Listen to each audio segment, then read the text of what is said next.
Claro, pero se tuvo que hacer famoso Del otro lado del en Chaco, Argentina. por supuesto.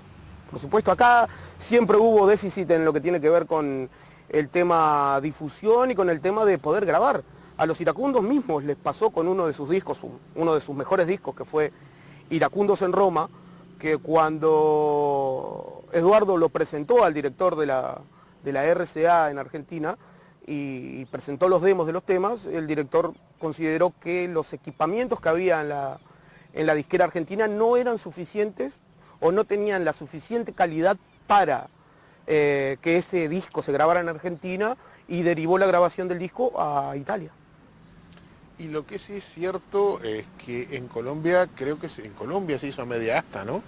Por cuando murió Eduardo Franco hace... Sí, Colombia fue Declararon porque era Abdalá feriado. Azucarán, era el presidente en aquel momento.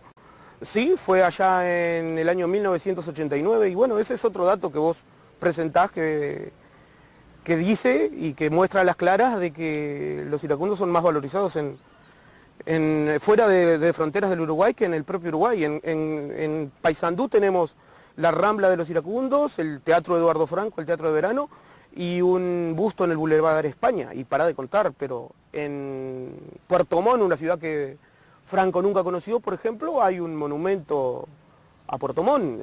Tenemos, bueno, esto que decías vos, Argentina... O sea, para aclarar, murió Eduardo Franco y fue casi como la muerte de un vicepresidente, un presidente. Por supuesto, por supuesto. Lástima que eso... Medio día feriado. Lástima que eso se dio fuera del país y no acá. Si acá nos enteramos alguno de que murió. Por supuesto, él murió acá, inclusive él falleció acá en el hospital en Paysandú en febrero del 89, y fue eso nomás. Participó en la fiesta de la cerveza, en uno de sus últimos conciertos, en el que ya no podía cubrir o poder hacer toda la actuación de todo el show, y ya actuaba también Jorge Gato en aquel momento con los iracundos como la voz... Designada por él para por supuesto, sucederlo. por supuesto, porque habrá muchos que cantan igual o que lo imitan, pero el caudal de voz que tiene Jorge es exacto al de Eduardo. Según Eduardo, ¿no? Según el propio Eduardo, no, por supuesto, según el propio Eduardo que lo designó. No, según Eduardo Franco. Sí, sí, que él fue el que lo designó como su sucesor y como su suplente mientras él estaba con vida y no podía cubrir los shows. Ahora, eres una persona que te apasiona lo que haces, ¿no? ¿Cómo? Que te apasiona lo que haces. Ahora nos pusimos a hablar y empezamos a por supuesto, hurgar sí. en cuanto a los iracundos y comenzás a sacar todo lo que tenías adentro, memoria, recuerdos. No, por supuesto, duda. la Rambla de los Iracundos, el Teatro Eduardo Franco, el Teatro de Verano, y un busto en el Boulevard España, y para de contar, pero en Puerto Montt, una ciudad que Franco nunca conoció, por ejemplo, hay un monumento a Puerto Montt. Tenemos, bueno, esto que decías vos, Argentina... O sea, para aclarar, murió Eduardo Franco y fue casi como la muerte de un vicepresidente, un presidente. Por supuesto, por supuesto. Lástima que eso... Medio día feriado. Lástima que eso se dio fuera del país y no acá.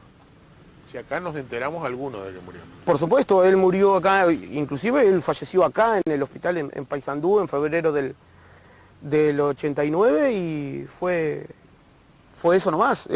Participó en la fiesta de la cerveza, en uno de sus últimos conciertos, en el que ya no podía cubrir o poder hacer toda la actuación de todo el show, y ya actuaba también Jorge Gato en aquel momento con los iracundos como la voz...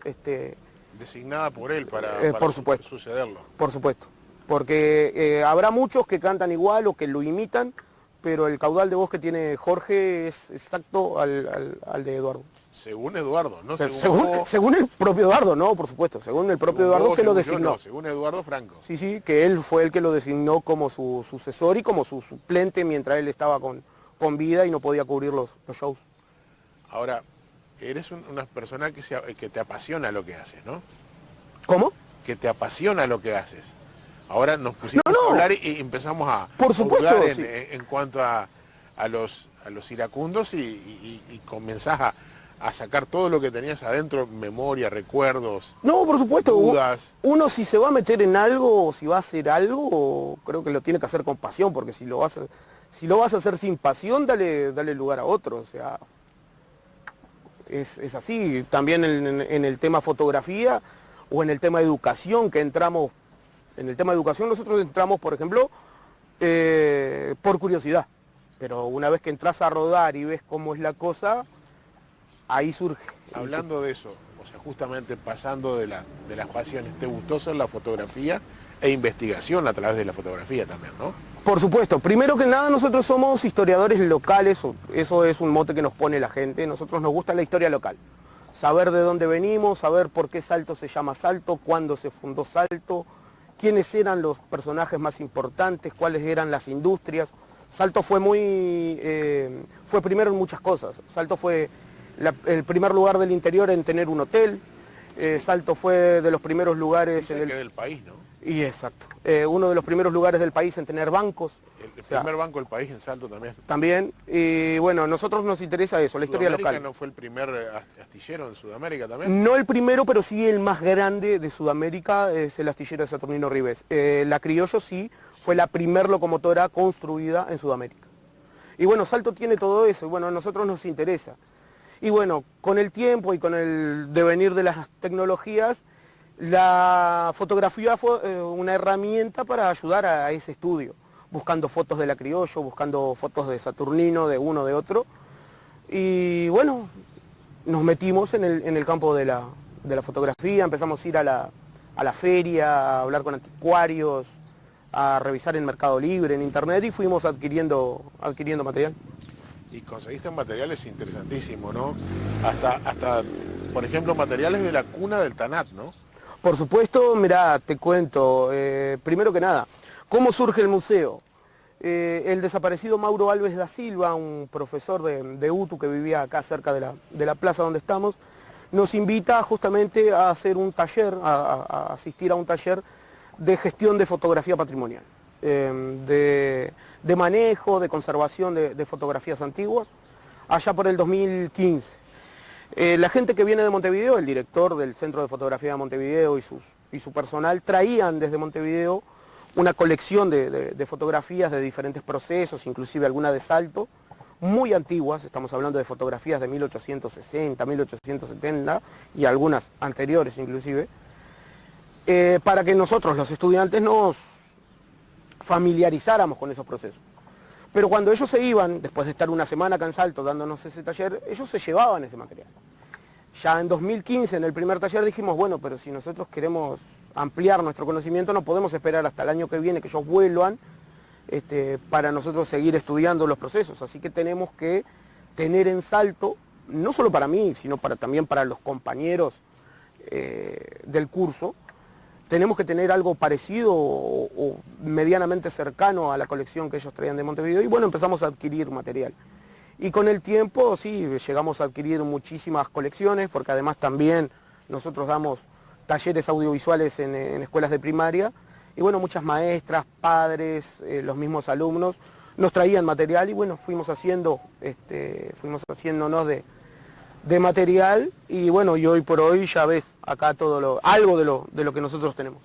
Nació la idea esa del museo itinerante para poderlo compartir con varios, ¿no? Por supuesto, nosotros primero las colecciones, los materiales, los utilizábamos como herramienta pedagógica, para dar clases de historia del cine o historia de la fotografía en escuelas. También a partir del año 2020 anduvimos en algunos centros educativos de secundaria, pero dijimos también que como herramienta era sacarle poco provecho, porque era dar una clase y después pasaba a un archivo, a estar guardado. Dijimos, no, esto también, además de herramienta pedagógica, tiene que funcionar como tal, como museo. Y bueno, en 2017 decidimos que surgiera, gracias al apoyo de mucha gente, surgiera el museo itinerante, y bueno, hoy manejamos infinidad de colecciones, tenemos en el acervo cerca de 50.000 imágenes, y muchas de esas son de una de las colecciones más importantes que manejamos, que es la colección Murguía,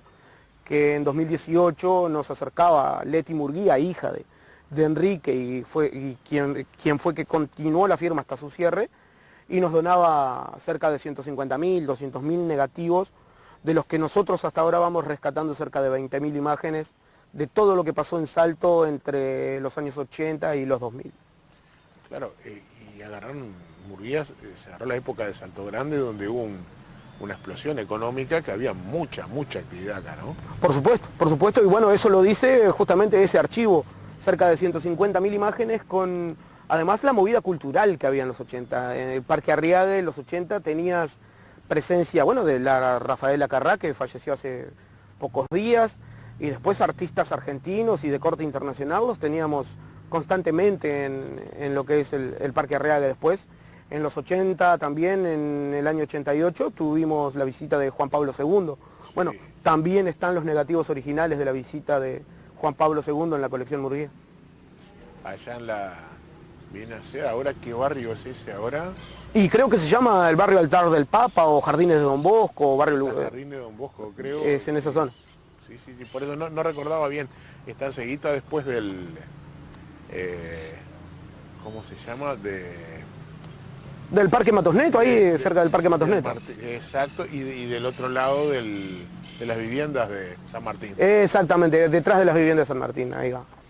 Bueno, sí, bueno, y ahí fuimos haciéndonos de material, y bueno, y con una novedad, o con dos novedades. El año pasado decidimos que además de lo que tenga que ver solamente con fotografía y cine, empezamos a sumarle al museo objetos históricos.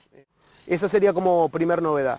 Y como segunda novedad también destacar que ahora el Museo Itinerante, a partir del mes de julio, va a tener un lugar físico en lo que es Variopinto. Es un emprendimiento que surgió hace bien pocos días, a principios de julio. También estuvo presente el Museo Itinerante ahí. Y gustó tanto la muestra que la gente que está en la dirección de ese centro cultural y gastronómico nos ofreció un espacio que sea de forma permanente para el museo, al que por supuesto accedimos con gran alegría, ya que era uno de esos objetivos, que el museo no tuviera solo archivado y guardado en cajas, sino que pudiera estar a la vista de todos. Seguro, sí, era sabido que les iba a interesar. Aparte, la gente que está dirigiendo Variopinto siempre ha trabajado en la cultura. Por supuesto, Años. y bueno, agradecidísimos a ellos por la oportunidad. Años, Chabela, el Tono da Cruz. Exactamente, Serena. Exactamente. Y justamente, yo recuerdo que el Tono nomás tenía una revista cultural, se largó en 1988. Y bueno, destacar que el Tono justamente es el vocalista de la Viscamari, que es una de las bandas, si no la primer banda de rock and roll de Salto. Estamos hablando de casi 30 años de la Viscamari. Sí, por eso te comento, haciendo memoria de lo de Variopinto. Y vas a estar, pero a la vez sigue la parte itinerante, ¿no? No, por supuesto. Bueno, ahora con el tema de pandemia la movilidad es un poco complicada, pero claro, nuestro objetivo primordial es visitar escuelas, tanto de la ciudad como del interior. Inclusive también el año pasado estuvimos en un liceo de Paysandú. Pero claro, la idea nuestra, el museo surge como eso, como un museo itinerante y un museo que se puede tocar más que nada. Eso le sorprende a la gente. Eso vimos en Variopinto, que cuando le decís a la gente, se puede tocar, como que la gente se desestresa un poquito. Claro, esa distancia que hay siempre entre las cosas de museo que están en un altar lejos de... O atrás de un vidrio. Y claro, atrás de un vidrio, tan arriba allá, o metidas bien lejos de... Justamente a veces es para preservar, esto tiene que, para palpar, podés ver la textura de las fotos, cómo era antes. No, por supuesto. El peso de las cámaras. Primero que nada, esto surgió para niños, y para hablarle a los niños o mostrarle cosas de lejos queda como... Tal vez el niño no te preste tanta atención, pero cuando puede familiarizarse con una cámara de hace 70 años atrás, o de 80 años atrás, o de 100 años atrás, le llegás distinto. Le podés hablar de otra manera y lo que vos le decís le llega distinto. Y bueno, y a la gente mayor también, porque esto nunca se vio en Salto. No lo digo por mí, sino porque nunca se dio algo parecido en Salto. Y una persona cuando habla o escucha hablar de museo, piensa en eso que vos decís, algo allá arriba en un pedestal o atrás de un vidrio. Pero cuando vos le decís, no, toque, puede agarrarlo, puede tocarlo con confianza, la relación con la persona cambia, la persona ve de otra manera las cosas, y bueno, eso a nosotros Sí, obviamente no llena de alegría. por eso te digo, la textura, el peso, todo te transporta a lo que era tenés más sensaciones de lo que era en esa época. Por supuesto, adquirís más información. Sí, sí. Más información de lo que yo te pueda decir.